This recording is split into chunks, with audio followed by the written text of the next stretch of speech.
સ્વામીની ટિપ્પણી સામે માયાભાઈ આહિરનું નિવેદન। આ બફાટ કે ભૂલ નથી માયાભાઈનું કહેવું છે। આ છાપેલી વાત કરે છે। દ્વારકાધીશથી મોટું થવાની કોશિશ ન કરાય। સનાતન તોડો નહીં, સનાતનની સાથે રહો। વિનંતી કરીને એટલું કહું છું કે આ બફાટ નથી, આ ભૂલ નથી, આ તો છાપેલી વાતો એ લોકો કરે છે। આવું પુસ્તકોમાં છાપી નાખ્યું છે તો જાણી જોઈને દ્વારકાધીશ કરતા મોટું થવાની કોશિશ ન કરાય। અને પહેલી વાત તો એ છે કે હજી સુધી દ્વારકાધીશનો નેજો જે 52 ગજની ધજા જે ફડાકા મારે છે ને, એવી ધજા હજી બીજા દેવ ઉપર નથી લાગી, બીજા ભગવાન ઉપર નથી લાગી। અને આ ભગવાન છે, જગતગુરુ છે। કૃષ્ણમ વંદે જગતગુરુ યદા યદા હિ ધર્મસ્ય જ્ઞાન નિર્ભવતિ ભારતમ।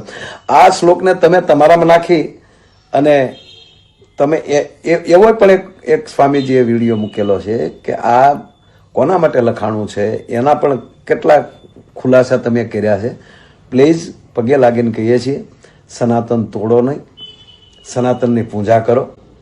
તાલુકાના ખેડૂત એકતા મંચના પ્રમુખે અરવલ્લી કલેક્ટરને પત્ર લખ્યો છે। મેશ્વો જળાશયમાંથી નદીમાં પાણી છોડવા અંગે પત્ર લખ્યો છે। ઉનાળાની શરૂઆત થતા નદી કાંઠાના વિસ્તારોમાં કુવા અને બોર તળ નીચે જતા રજૂઆત કરાઈ છે। મોડાસા અને ભિલોડા તાલુકાના ખેડૂતોને પાણી મળે તે માટે માંગ કરાઈ છે। જો મેશ્વો ડેમમાંથી નદીમાં પાણી છોડાય છે તો આસપાસના 30 જેટલા ગામડાઓને તે પાણી મળી રહેશે। પાણીની અછત સર્જાતા ઘાસચારો અને પશુઓ માટે મુશ્કેલી ઊભી થાય તેવી સ્થિતિમાં કારણે પત્ર લખી અને પાણી છોડવા માટે માંગ કરી છે। મેશ્વો નદીની અંદર મેશ્વો ડેમનું પાણી છોડવામાં આવે તો મેશ્વો નદી કિનારે આવેલા 30 થી 40 ગામડાઓને ફાયદો થાય તેમ છે। આજુબાજુ વિસ્તારના લોકો, ખેડૂતોને ખૂબ ફાયદો થાય એમ છે। છોડાવી દે તેવી આગાહી। ગુજરાતવાસીઓ આકરી ગરમી માટે તૈયાર રહેજો। તો એપ્રિલ માસમાં વધારે ગરમી પડવાની છે, તો ગરમીનો બીજો રાઉન્ડ અત્યારે તમે જોશો, પરંતુ એપ્રિલમાં તો માથા ભારે ગરમી પડવાની છે। ચામડી દઝાડી દે તેવી ગરમી પડશે। મધ્ય ગુજરાત માટે એપ્રિલ મહિનો ખૂબ જ આકરો રહેવાનો છે, તો મધ્ય ગુજરાતવાસીઓ એપ્રિલ મહિનામાં સાચવજો। 10 એપ્રિલ બાદ પારો 42 ડિગ્રીને આપી શકે છે અને મધ્ય ગુજરાતના કેટલાક ભાગોમાં 42 ડિગ્રીને વટાવી શકે છે પારો। અમદાવાદ, આણંદ, નડિયાદના ભાગોમાં પણ વધુ ગરમી પડી શકે છે અને ઉત્તર ગુજરાતના ભાગોમાં પારો 41 ડિગ્રીએ પહોંચી શકે છે। સૌરાષ્ટ્ર કચ્છમાં પણ 10 એપ્રિલ બાદ આકાશી આફત રહેવાની છે। આગામી દિવસોમાં ભારે ગરમી, આકરી ગરમી પડવાની શક્યતા રહે છે, જેમાં મધ્ય ગુજરાતના ભાગોમાં મહત્તમ તાપમાન 10મી એપ્રિલ સુધીમાં લગભગ 43 ડિગ્રી 43 ડિગ્રી સેલ્સિયસ અથવા તો તેનાથી વધુ જવાની શક્યતા રહે છે, જેમાં વડોદરાના ભાગો, નડિયાદના ભાગો, આણંદના ભાગોમાં ગરમી વધારે પડવાની શક્યતા રહે છે। તો એપ્રિલની શરૂઆતથી જ વાતાવરણમાં પલટો આવશે। હવામાન નિષ્ણાંત અંબાલાલ પટેલની મોટી આગાહી। એપ્રિલની શરૂઆતે આંધી વંટોળનો પ્રકોપ રહી શકે છે। કેટલાક ભાગોમાં હળવો વરસાદ પણ થઈ શકે છે। માર્ચ અંત અને એપ્રિલ શરૂઆતમાં મોસમનો મૂડ બદલાશે। આગામી એપ્રિલ માસની શરૂઆતમાં આંધી વંટોળ અને મોસમ પરિવર્તનમાં ઘણો વાતાવરણમાં બદલાવ આવશે, જેમાં હમણાં લગભગ માર્ચ માસના અંતથી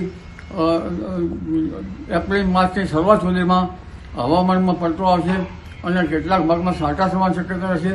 ખાસ કરીને બંગાળ સાગરનો ભેજ અને અરબ સાગરના ભેજના કારણે વાતાવરણ પલટો આવશે। તો 10 એપ્રિલ સુધી વાતાવરણના પલટા રહી શકે છે। ઘણા ભાગોમાં વાદળછાયું વાતાવરણ પણ રહી શકે છે। બંગાળ ઉપસાગરમાં સાયક્લોન થવાની પણ શક્યતા છે। 14 એપ્રિલ પછી વધુ સાયક્લોન બની શકે છે અને મે માસમાં ખતરનાક સાયક્લોન બની શકે છે। 10 મે થી 8 જૂન વચ્ચે ખતરનાક સાયક્લોન બનશે। તો બંગાળ ઉપસાગરમાં ખતરનાક સાયક્લોન બનશે અને અરબી સમુદ્રમાં સાયક્લોન બનવાની શક્યતા છે। બંગાળ ઉપસાગરમાં જૂન સુધીમાં 2 થી 3 સાયક્લોન બનશે। અરબ સાગરમાં 2 સાયક્લોન બની શકે છે। કારણ કે જોવા જઈએ તો 10મી એપ્રિલ સુધીમાં રાજ્યના હવામાનમાં ઘણા પલટા આવી શકે છે અને ઘણા ભાગોમાં વાદળવાયુ અથવા તો હળવો વરસાદ કે છાંટા પડી શકે છે।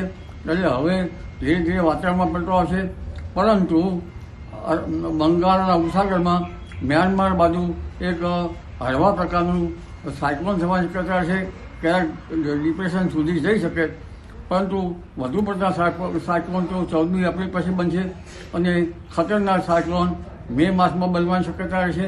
10 મેથી લગભગ 8 જૂન વચ્ચે ખતરનાક સાયક્લોન બંગાળ ઉપસાગરમાં બનશે અને અરબી સમુદ્રમાં પણ સાયક્લોન બનવાની શક્યતા રહેશે. લગભગ બંગાળના ઉપસાગરમાં જૂન માસ સુધીમાં 2 થી 3 સાયક્લોન બની શકે અને અરબ સાગરમાં 1 કે 2 સાયક્લોન બનવાની શક્યતા રહેશે. એટલે હવે ધીરે ધીરે હવામાનમાં પલટો આવશે. વરસાદ અંગે જોવા જઈએ તો આ વખતે ચોમાસુની ગતિવિધિ સમયવાહી પ્રવાહ ઉપર આધાર રહેશે.